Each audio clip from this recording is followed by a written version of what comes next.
percibido como debiendo ser garantizado por una intervención divina. El ejercicio de la justicia era solidario de la práctica divinatoria. Iban juntos. Había afinidades entre el poder político con las formas y los procedimientos divinatorios.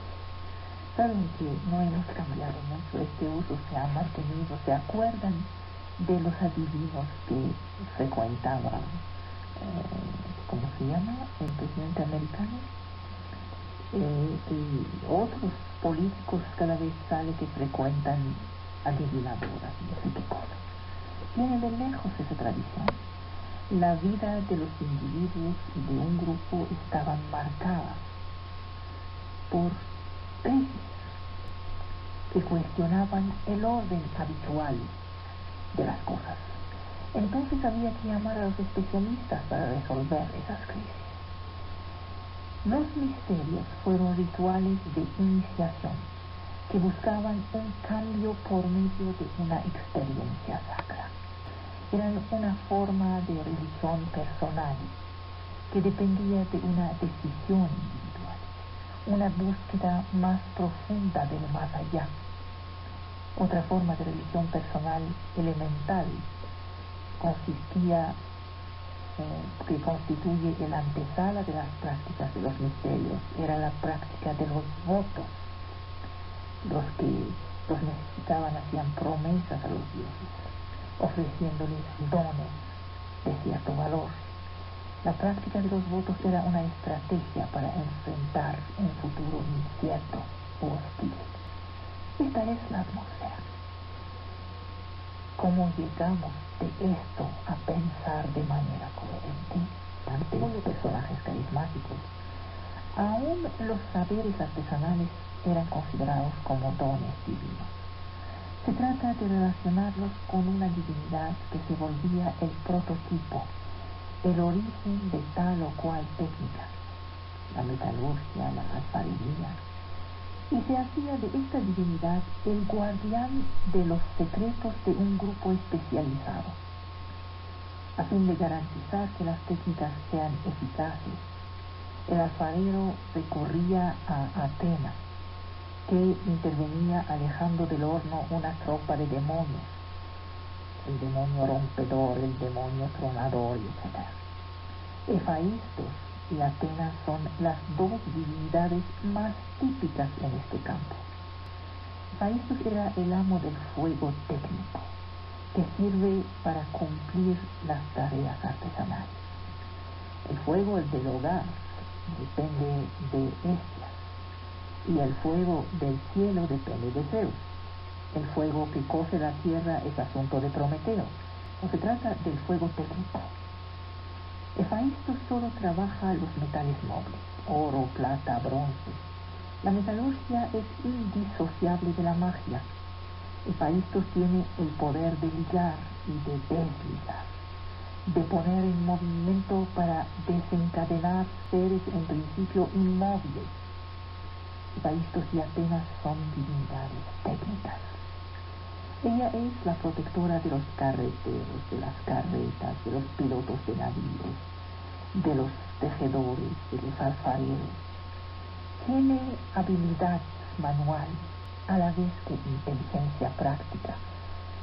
Esta la tenía de su madre, Metis.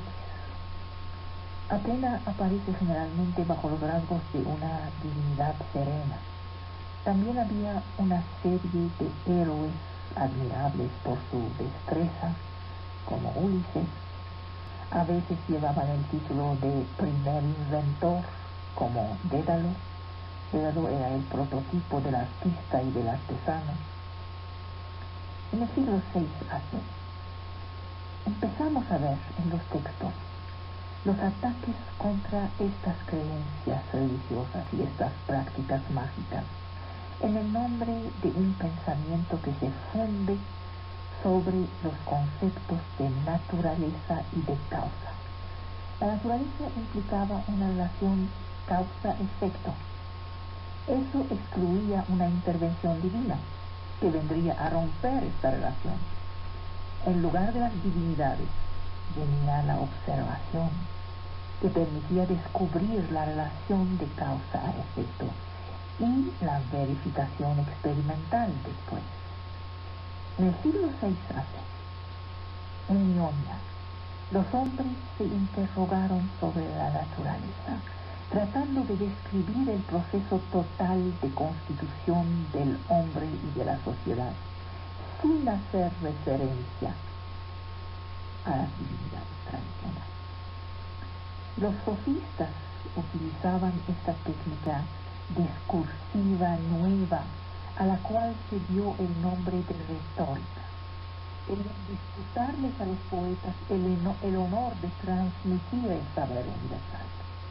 Sofista deriva de sofos. Estos nuevos amos del discurso iban de ciudad a otra y cobraban muy caro su enseñanza. Entre ellos, Protágoras, Gorgias, Pródigos de Zeus, Hipias. Hipias representa el ideal del saber enciclopédico, que equivale a un arte libre de los dioses. La palabra tecné designa una práctica que se distingue de la no especializada. ¿Por qué? Por su estabilidad. Depende de la producción y puede ser objeto de una evaluación racional. No es el hacer esto porque todos lo hacen. Es una especialidad de alguien que sabe lo que hace y que puede ser juzgado sobre ese saber. Paralelamente a estas tentativas de explicación universal, se desarrollan de manera autónoma unos saberes particulares volteados hacia la observación y la verificación. Este cambio de actitud ocurre en la Grecia antigua. La naturaleza implicaba una cierta regularidad de la causa y el efecto, que podía ser observada, controlada, verificada. Vuelve el invierno cada año, vuelven las lluvias, se pone el sol y se levanta el sol. Son cosas naturales que se repiten. Se rechazaba la intervención divina, susceptible de perturbar estas relaciones. ¿Acaso si Zeus dice, pues no se pone el sol, no se pondrá? Como todo lo que es natural, las enfermedades también tienen causas que el médico debía poder determinar. Y entonces la enfermedad ya no era asunto de Dios quiso, Dios castigó, Dios puede quitar. En el siglo V se empezó a practicar la disección. Ciencia y filosofía se desarrollaron en un mundo donde los reflejos del pensamiento tradicional no habían todos desaparecido, pero se sumaban y registraban las informaciones sobre las partes del mundo habitado. Anaximandro realizó el primer mapa, pero fue Hecatea de Mileto quien inauguró la tradición de los historiadores viajeros. Fue seguido por Heródoto y Tucídides, luego Hiparco, Strabón y Ptolomeo. Se describieron las generaciones de todo, y para empezar, la generación de los dioses a partir del caos. Heródoto funda la validez del discurso sobre dos criterios. Lo que él mismo observó, entonces habla de opsis y de gnome, y lo que conoce por medio de informadores, entonces habla de historia. Historia es lo que implica la idea de una pregunta hecha a un testigo ocular. Tucídides pensaba que los eventos a los cuales él o sus contemporáneos asistieron son seguros. En cambio, considera como inciertos los hechos que le llegaron de oídas, lo que no le impide considerar que Minos era un personaje histórico. Las matemáticas se subdividen en 4 grandes ramas: la teoría de los números, la geometría métrica, la geometría no métrica, la aplicación de las matemáticas a la teoría musical.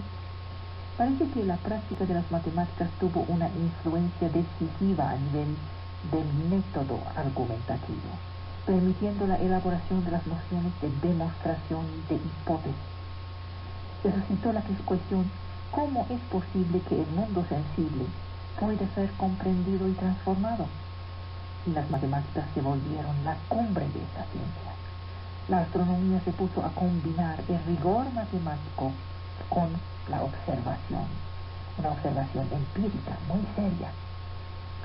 En la mayoría, el estudio de los astros permitía hacer predicciones. El movimiento de los cuerpos celestes servía para predecir los eventos terrestres. La ciencia reside en unas técnicas dialécticas y demostrativas. Se hizo un esfuerzo considerable para desarrollar un sistema a fin de comprender los fenómenos naturales. El debate se hizo posible gracias a la aparición y evolución de nuevos tipos de saber que favorecieron un cuestionamiento radical del discurso poético, mágico, religioso. A partir del momento en que el poeta ya no respondía a la espera de un público que buscaba certidumbre, se empezó a acusar la parte negativa de su actividad. El poeta era el hombre de un parecer inmoral y engañador.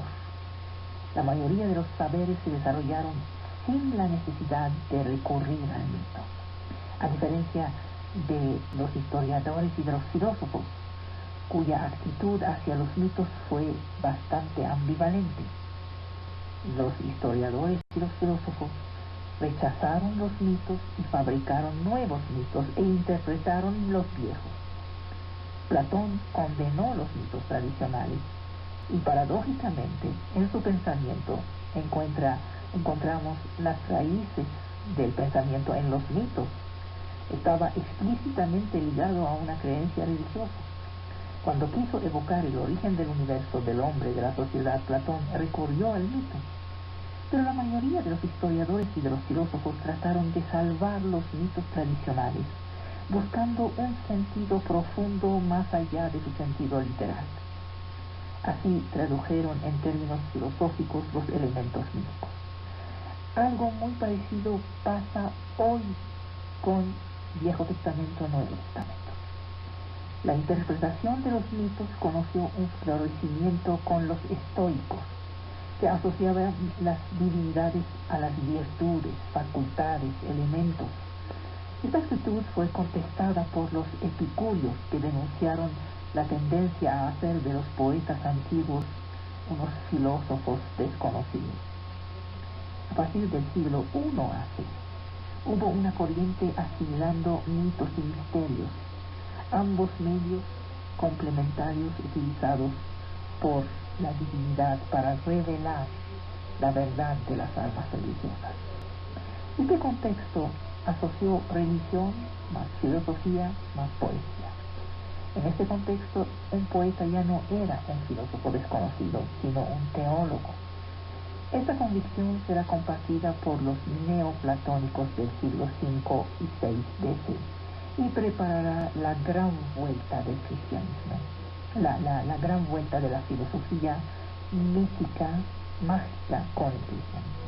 El movimiento constituyó una ilustración de la potencia y de los límites de la razón. Permitía deducir, pero la razón seguía siendo dependiente de valores que le eran extraños. De ahí la tendencia a devolver a los dioses el origen de todos los saberes humanos.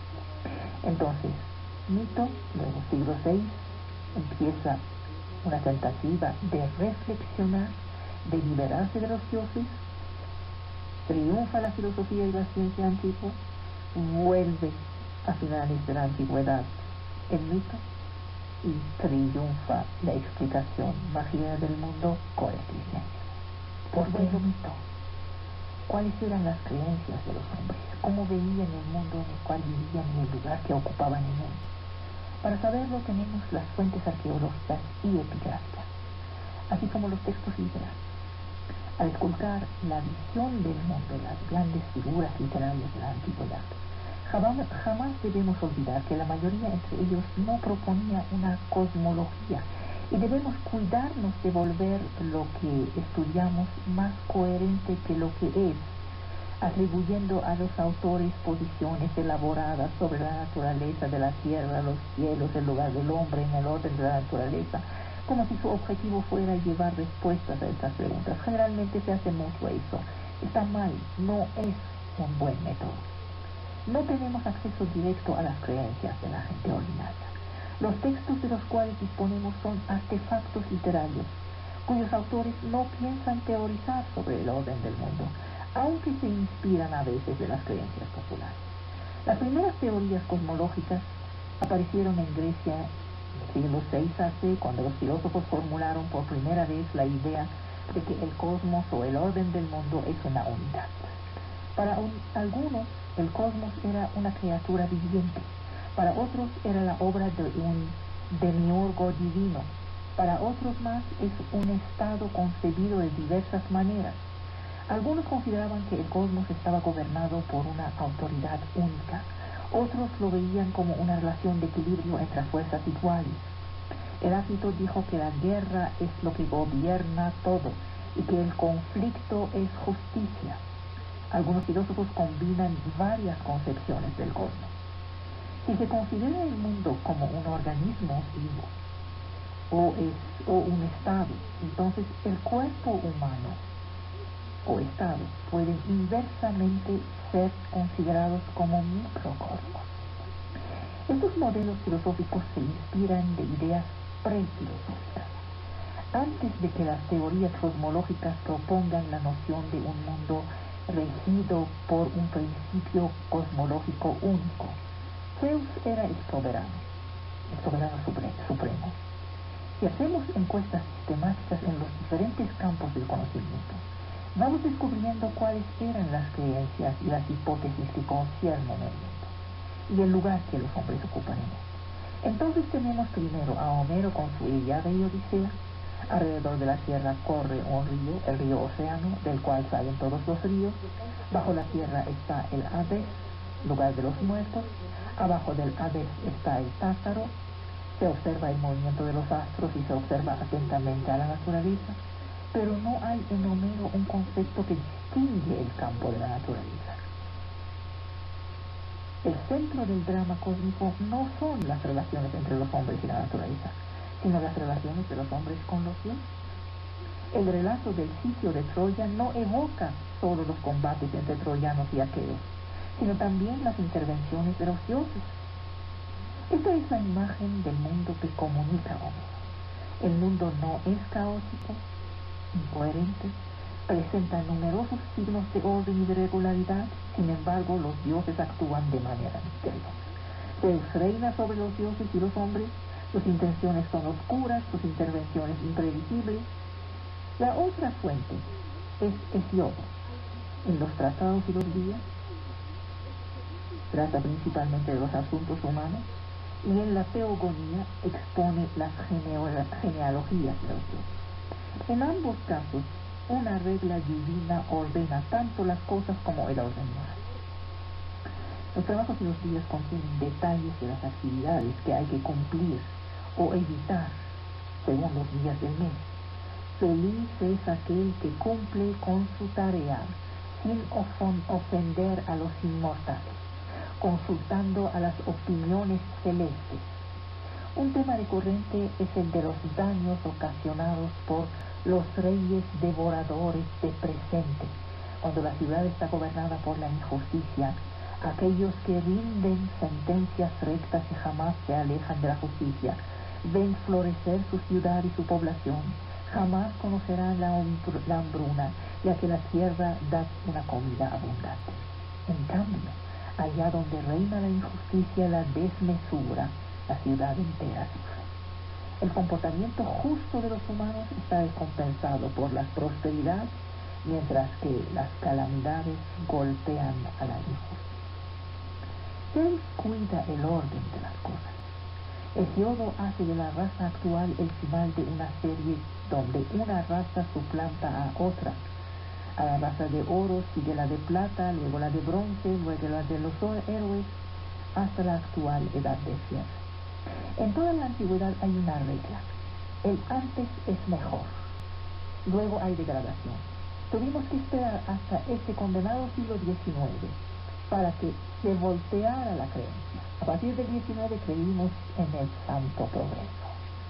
A partir de entonces las cosas iban a ser mejor después, no al revés. Es decir, cortamos con la tradición antigua.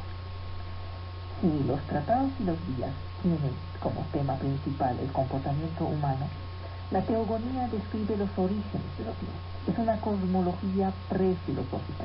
No es una exposición sobre la naturaleza de las cosas, sino sobre los orígenes. Esta historia de los orígenes concierne a los dioses, no a las características físicas de nuestro mundo. Es un relato mítico, no el análisis de los principios cósmicos. Describe la fundación del orden moral instaurado por el Dios supremo Zeus, las victorias sucesivas que se ha llevado contra los titanes. El poder supremo que Zeus ha obtenido es el instrumento del reino de la justicia. La teogonía no es ni una cosmogonía ni una cosmología. Se trata de un relato exhaustivo que utiliza el tema de las genealogías. La tierra produce un cierto número de hijos, noche produce a muerte y sueño. Se trata de nacimientos. Para Platón, el cosmos visible es un organismo vivo. También los estoicos consideraban que el cosmos en su conjunto estaba impregnado de vida. Pero el término mismo de cosmos, eso es, orden del mundo, implica una concepción unitaria del mundo que no tenía equivalente en Hesíodo. Encontramos entre esas criaturas divinas a olímpicos, antropomorfos, seres zoomorfos, híbridos, monstruos, pero no encontramos un concepto que corresponde al de naturaleza per se. Los fenómenos regulares como lo extraño, lo único, lo monstruoso, encuentran todos su lugar en la historia general de los dioses. Los mortales son los beneficiarios del regalo de Prometeo, el fuego, origen de todas las artes y técnicas.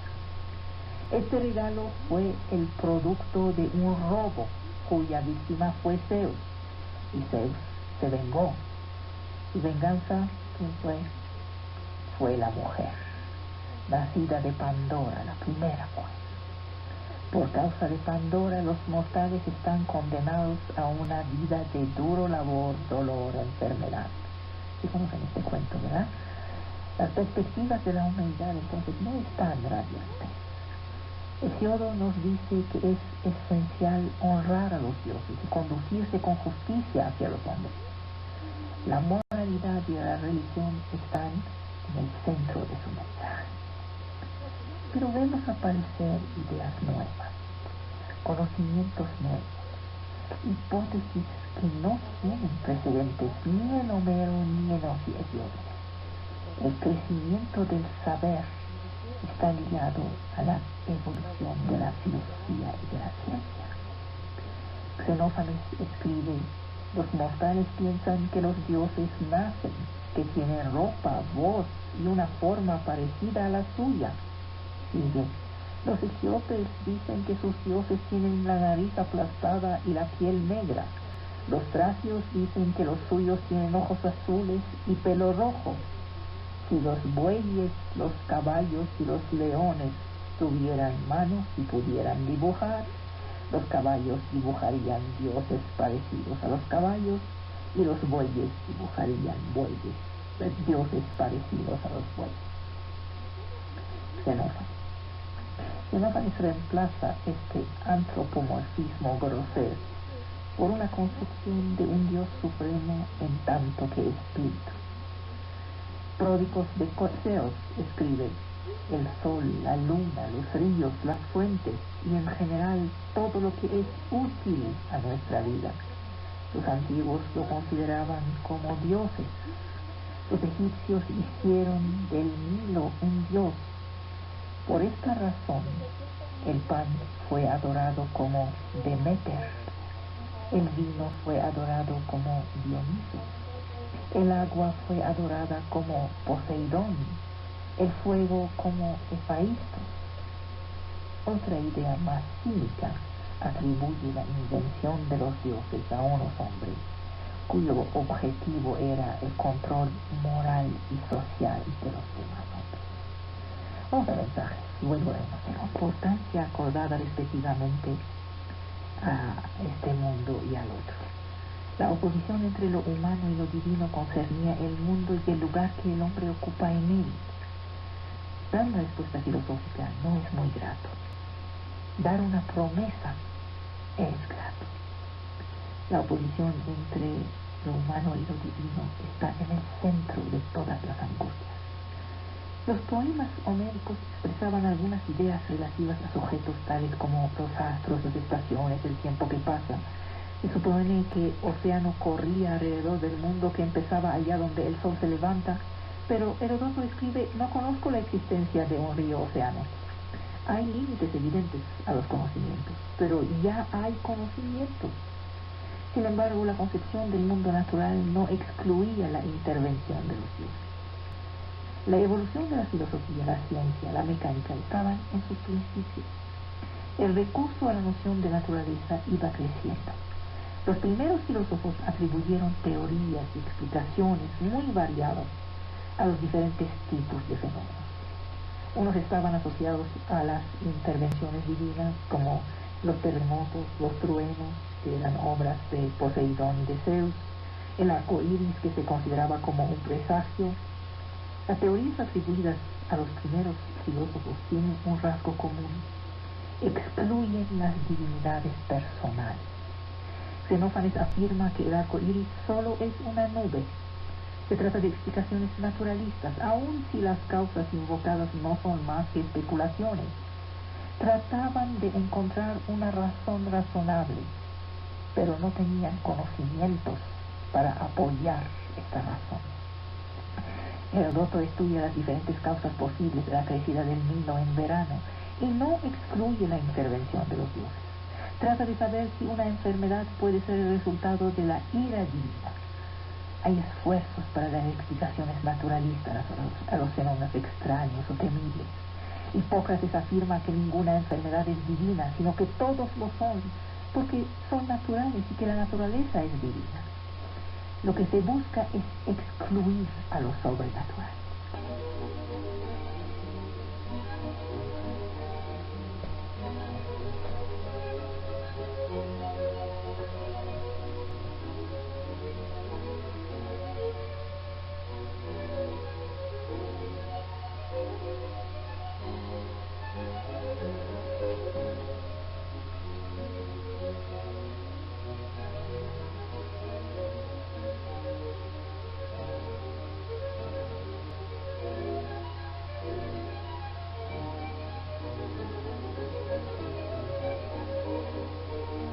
Que decoró a Darío. También en Crotona la escuela pitagórica cuenta entre sus adeptos al más célebre de los médicos griegos anteriores a Hipócrates, el llamado Alcmeón. Se le consideró como el verdadero padre de la medicina griega. Pero por supuesto, él también fue el último de un largo linaje de médicos emancipados del empirismo religioso. Alcmeón publicó una obra titulada De la naturaleza, Periphyseos. Fue el primero entre los griegos en localizar el nervio óptico y la trompa de Eustaquio. Disecó animales, elucidó la fisiología del sueño, reconoció en el cerebro el órgano central del pensamiento y, como buen pitagórico, definió la salud como la armonía de todas las partes del cuerpo. En Cnide la figura dominante fue la de Eurifrón, quien compuso un breviario médico titulado Sentencias Cnidias. Reconoció en la pleuresia una afección de los pulmones, atribuyó muchas enfermedades a la constipación y se hizo famoso como partero. También fue famoso el maestro de Hipócrates, Heródicos de Celimbria. El papel histórico de Hipócrates y uno de sus sucesores consistió en liberar la medicina tanto de la religión como de la filosofía.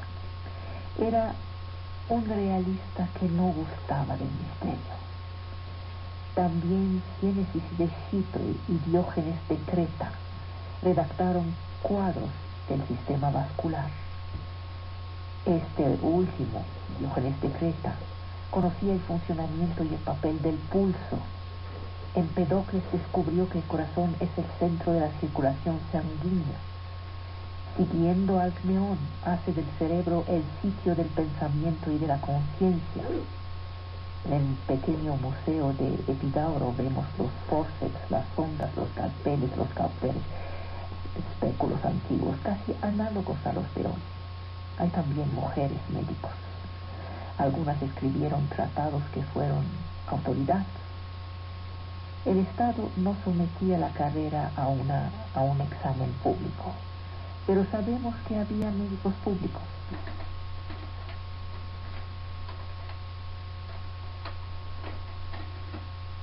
Como Demóstenes recibían 2 talentos como honorarios anuales.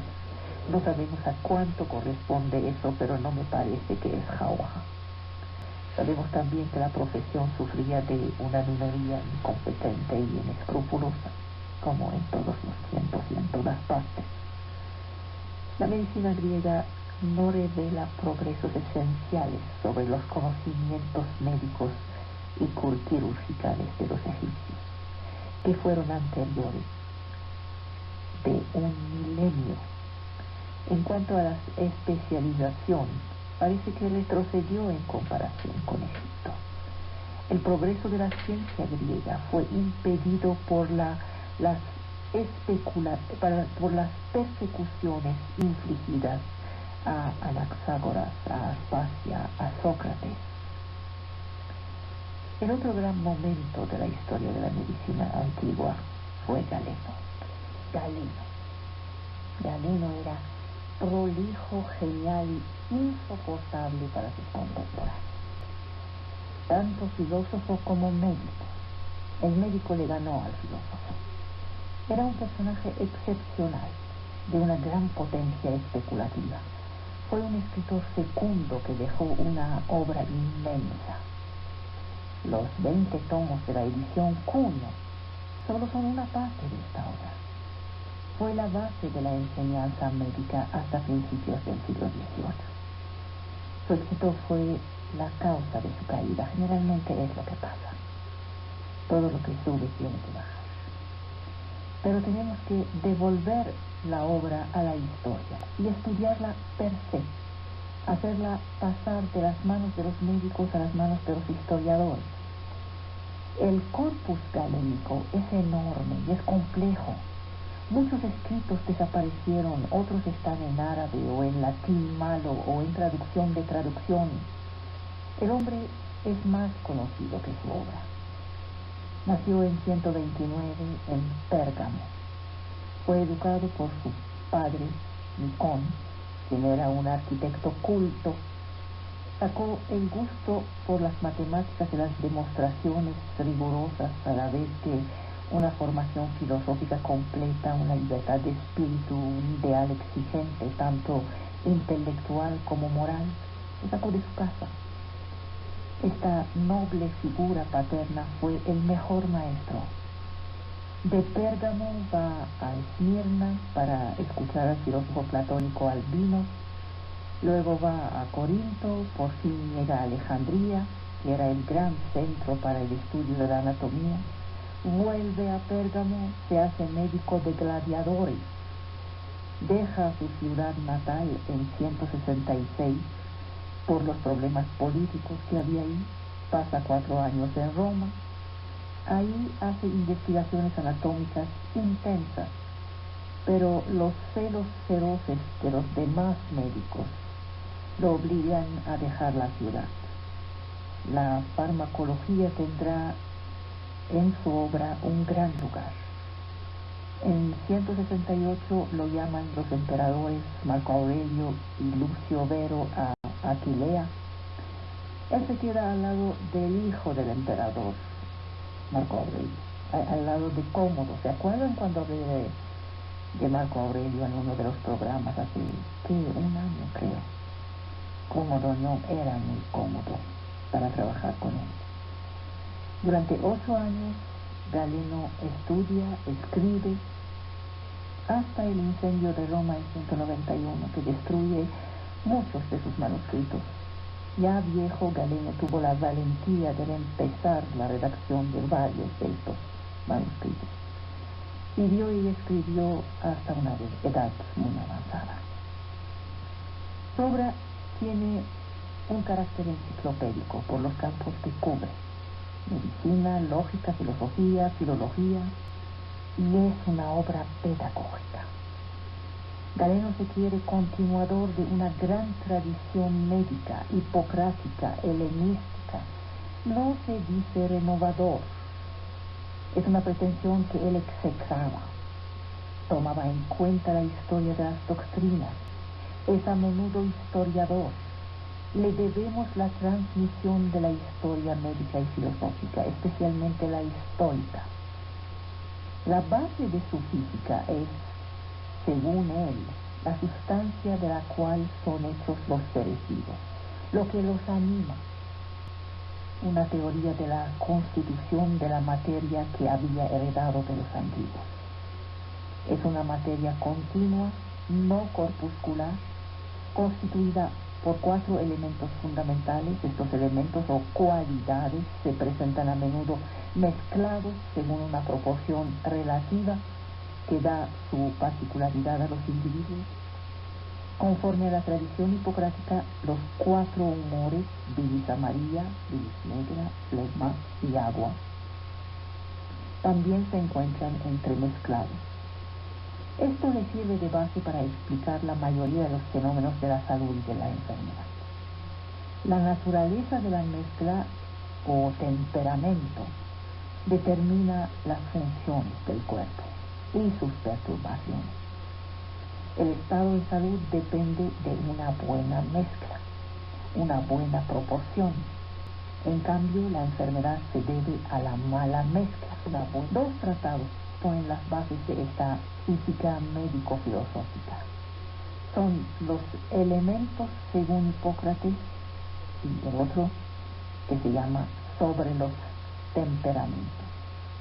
A eso agrega la noción aristotélica de la calidad activa, caliente, y pasiva, fría, y atribuye al calor innato y al soplo, lo que se llamaba pneuma, atribuye a este un papel capital en el proceso de la generación. En una segunda etapa teórica, Galeno ve las propiedades dinámicas que resultan de esas mezclas.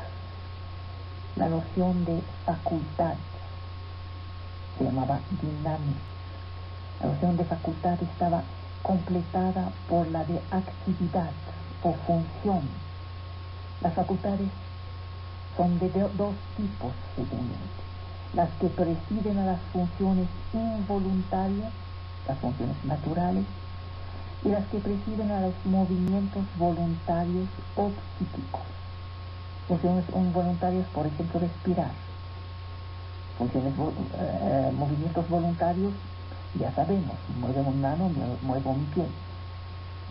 La cuestión de las facultades naturales plantea el problema del finalismo en la naturaleza. Estas funciones se resumen en 4, que son atracción, asimilación, retención, expulsión. Cada una se debe a una facultad innata en la naturaleza. La atracción permite al cuerpo atraer la comida que preside al crecimiento. Es una facultad innata. Galeno se opone a la visión mecanista.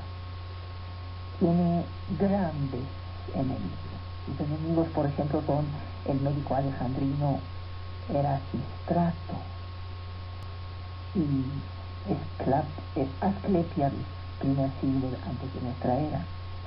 Las otras facultades, llamadas psíquicas, introducen a las sensaciones, el papel del corazón, el papel del cerebro. Eso lleva al problema del alma, su naturaleza, sus partes, sus localizaciones. Galeno no se pronuncia sobre lo que considera como incognoscible por medio de la investigación fisiológica, o entonces inútil para la medicina. no se pronuncia sobre eso. En cambio, la cuestión del sitio del alma, que es responsable de la sensación del movimiento, es fundamental para él. Como Platón, Galeno localiza el alma en el cerebro, o más bien en el pneuma psíquico, el lugar de las actividades del alma. El corazón tiene un papel secundario. No se equivocó. El corazón sirve a mandar al cerebro, dice, por medio de las arterias, la sangre pneumatizada que participa de la formación del pneuma psíquico propio a las funciones superiores, así funciona. ¿De qué manera se producen las sensaciones y el movimiento? ¿De qué manera se producen la sensación y el movimiento según Galeno? Dice, se transmiten desde el cerebro hacia los músculos por medio de los nervios. No está mal, ¿verdad? Para Galeno, el nervio óptico es el único que aparece como hueco. Trata de mostrar el acuerdo entre Platón e Hipócrates sobre el alma. Ataca la concepción del estoico Crisipio. Demuestra que la voz está ligada a la respiración, que esta última está realizada por los músculos movidos por nervios, ellos mismos dirigidos por el cerebro. Sus tácticas polémicas preferidas son mostrar la autocontradicción de sus adversarios. Y también Galeno da mucha importancia a los hechos visibles o fenómenos en el conocimiento anatómico. Es heredero de sus maestros, se quiere continuador de Hipócrates. Para él, la anatomía hipocrática es fuente infalible de verdad. El conocimiento de la anatomía tiene para él un fin. Es indispensable para la quirúrgica. Da acceso al conocimiento de la naturaleza. En principios de su carrera, escribió opúsculos prácticos, un tratado sobre la anatomía del útero destinado a una partera y tratados destinados a los principiantes. Esta anatomía útil impide a los médicos cometer graves errores. Él atribuye una causa local a muchas afecciones y esta causa local afecta por simpatía a otras estructuras. Tuvo con eso éxitos terapéuticos famosos, como el hombre paralizado de los dedos, que curó ocupándose de su columna vertebral, no de sus dedos.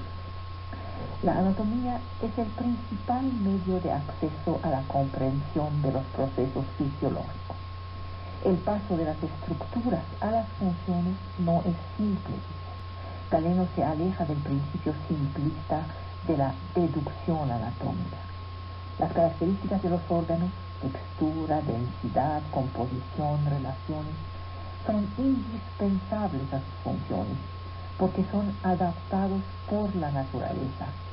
Dan cuenta, ahí apunta el siglo XIX, apenas en principios de nuestra era. El conocimiento de las funciones permite avanzar en la comprensión de las estructuras particulares. Galeno se refiere a la anatomía sin cesar. La naturaleza escogió la mejor de las formas posibles para sus funciones, dice. Hay un gran tratado de 14 libros, titulado Uso de las partes del cuerpo, donde habla de eso. El medio principal para acceder al conocimiento anatómico es la disección animal, la única que practicó. Los sufrimientos de los animales no le movían del piso. Quería probar la responsabilidad del cerebro, no del corazón, en el movimiento y en la sensación. La experimentación tenía para él un poder demostrativo. Practicó varias de esas experimentaciones en sesiones públicas en Roma. Galeno llama al concepto de causalidad aristotélico, a las nociones de equilibrio, proporción, intercambio, o lo que él llama simpatía. Estos modelos lo llevan a veces a ir más allá de la observación. Su sistema explicativo coherente partía del principio de que la naturaleza no hizo nada en vano. Ahora sabemos que esto no es cierto. Ahora sabemos que la naturaleza también conoce la gratuidad, el azar, y las cosas existen, aunque no sean todas útiles. Dio poca importancia a la medida cuantitativa. Los sabios han sido muy intrigados por el hecho que Galeno no se haya dado cuenta de la circulación de la sangre, cuando tenía todos los elementos para comprenderla. Solo se dio cuenta de la medida cuantitativa de la orina en relación con la cantidad de líquido que se ingería. El sistema descansaba sobre un equilibrio de los intercambios. Galeno estaba persuadido de que el descubrimiento de la verdad pasaba por un buen método de razonamiento. Su tratado, llamado de la demostración, desapareció. Quería dar una exposición accesible tanto a los especialistas como al público en general. Para él, como para Aristóteles, la base del conocimiento descansa sobre hechos o axiomas reconocidos por todos, accesibles por la evidencia.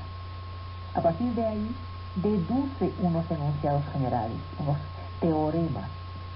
Le exasperan las discusiones estériles con los sofistas. De su obra lógica, solo nos queda la institución lógica, un manual de enseñanza elemental. Como Aristóteles, Galeno considera que las primicias científicas son las únicas aceptables. Galeno toca a otros campos como el lenguaje, el error en la expresión, la ambigüedad, la preocupación lógica sobre su medicina. Cubre todo. Es su criterio de excelencia la preocupación lógica. La patología, la terapéutica ofrecen un terreno propicio para observar el comportamiento de este gran médico entre la especulación y el empirismo, entre la filosofía y la verdadera medicina. Él considera la patología como lo contrario de la fisiología. Estima que hay que conocer la fisiología para comprender el evento patológico. Luego aplica los procedimientos lógicos. Entonces la patología, como el método curativo de esta patología, encuentran sus raíces en la teoría. Ya ven dónde está el gran problema de Galeno. Solo la especulación puede alcanzar las causas, decía. Había demasiada filosofía en esta medicina. Para Galeno toda la patología tiene dos causas genéticas: las rupturas de continuidad y las discrasias. Las rupturas serían las heridas o las afecciones como las úlceras. Las discrasias son el predominio excesivo de una de las cuatro cualidades. De ello resultan daños en las funciones que se efectúan gracias a la eucrasia. Galeno define la patología como un daño a una función: visión, caminar, digerir, o entonces al conjunto del cuerpo. Y la misma explicación sirve para el alma.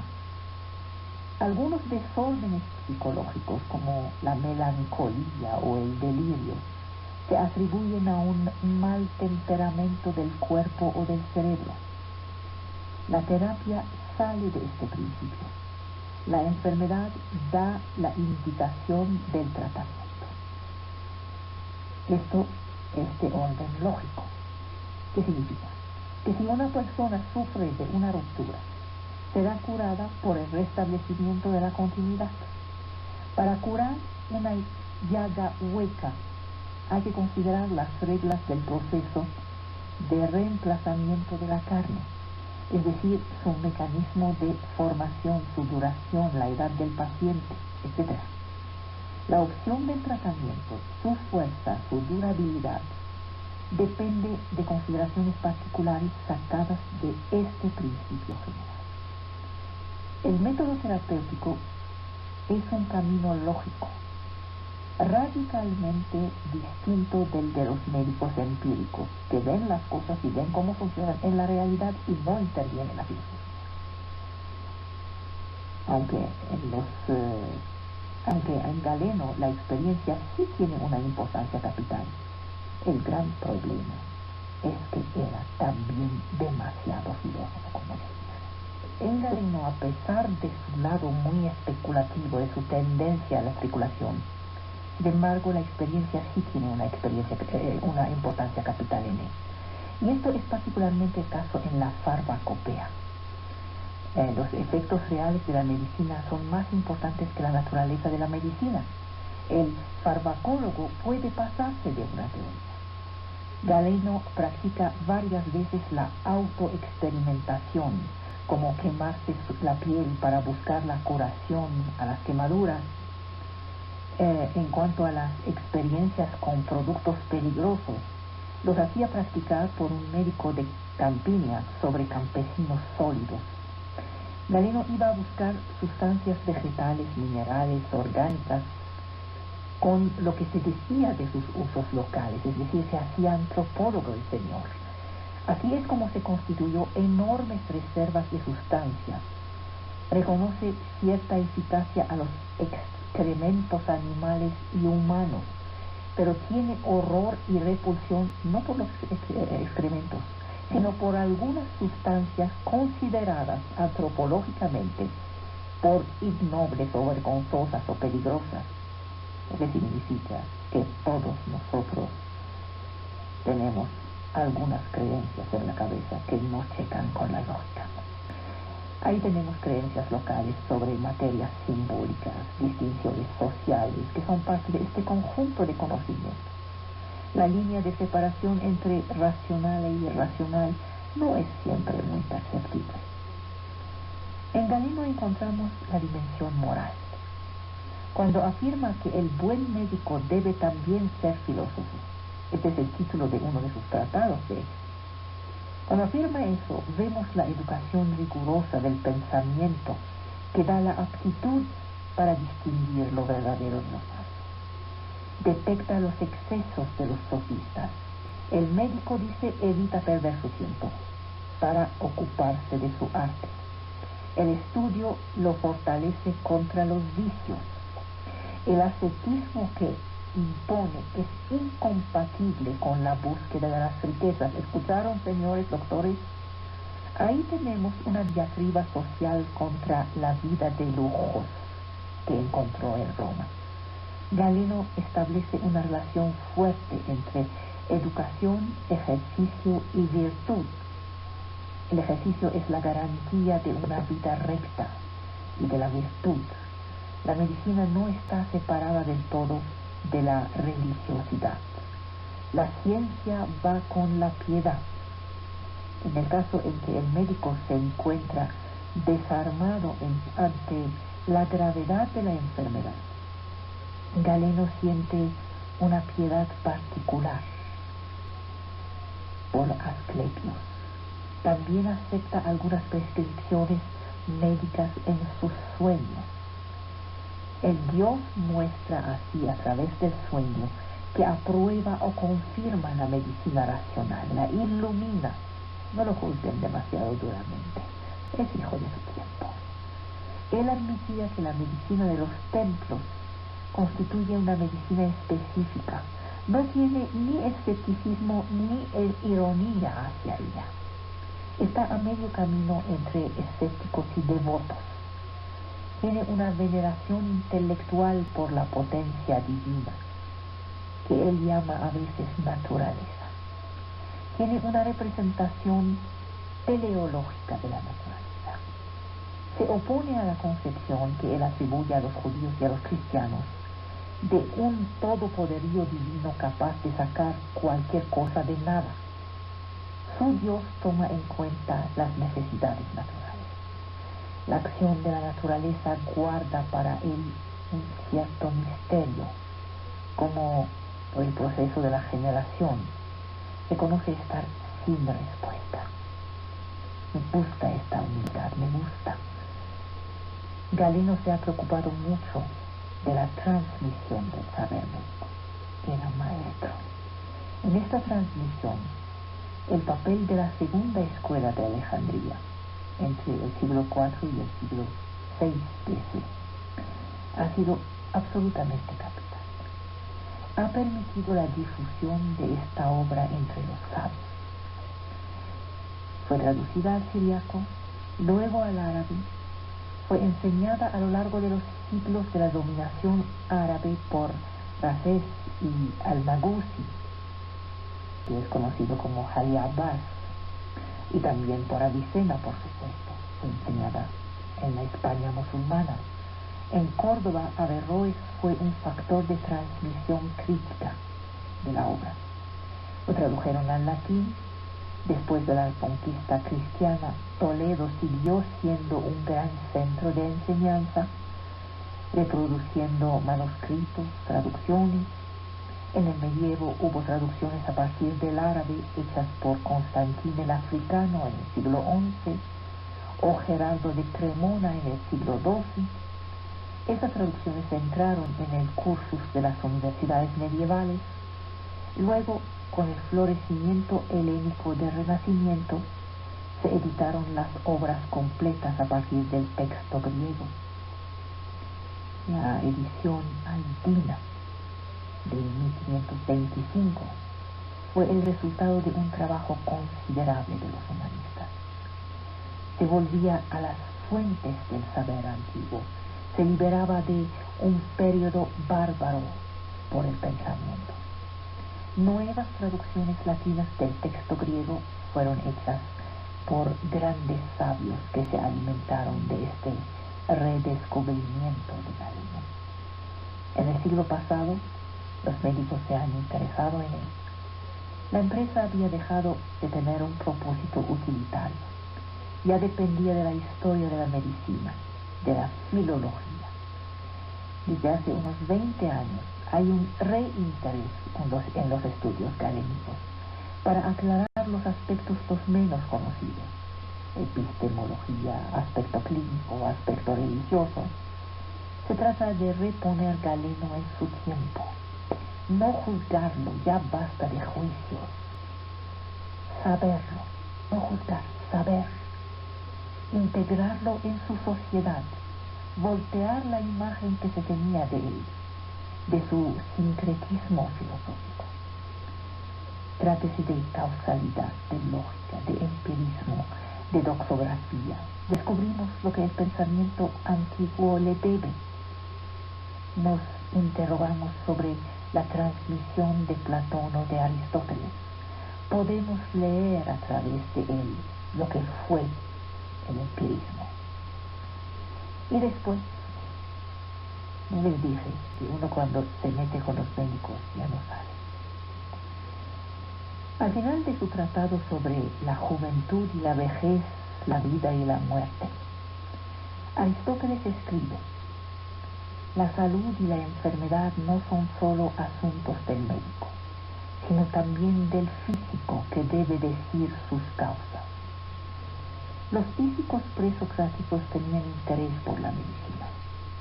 Empedocle, Alcmeón de Crotona, Arquelaos han sido considerados como médicos y como filósofos. Parménides fundó una escuela médica.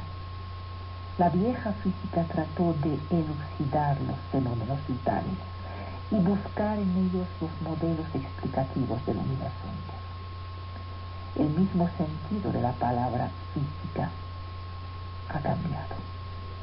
Para Aristóteles ya no era la ciencia total que pretendía dar cuenta del cosmos en su totalidad. La física aristotélica es la ciencia de los seres, de su dinamismo. Los seres vivos constituyen realidades físicas. Hay enraizamiento de la medicina en la física. Hay relaciones entre biología, medicina, física, en el sentido antiguo de la palabra. La biología es parte de la física, por lo tanto, de la filosofía. Entre los médicos hubo desde el siglo V hace una querella sobre la dependencia que la medicina debía aceptar de la filosofía. El tratado hipocrático titulado de la antigua medicina y el tratado del enciclopedista latino de principios de la era cristiana, Celso, titulado de la medicina, opone los filósofos médicos como Pitágoras, Empedocles, Demócrito, a Hipócrates, quien fue el primero en separar la medicina de la filosofía. Con Aristóteles, la física perdió sus pretensiones totalizadoras. Nuestra noción de biología no tiene equivalente exacto entre los antiguos. En la física aristotélica, los elementos, fuego, aire, agua, tierra, que son los constituyentes elementales de la materia, pertenecen a la misma categoría que los vivos. ¿Por qué? Porque contienen en sí el principio de su movimiento. El cosmos entero está considerado como un ser vivo. Solo en principios del siglo XIX se pudo constituir la biología. Lamarck fue uno de los primeros en utilizar la palabra, de hecho.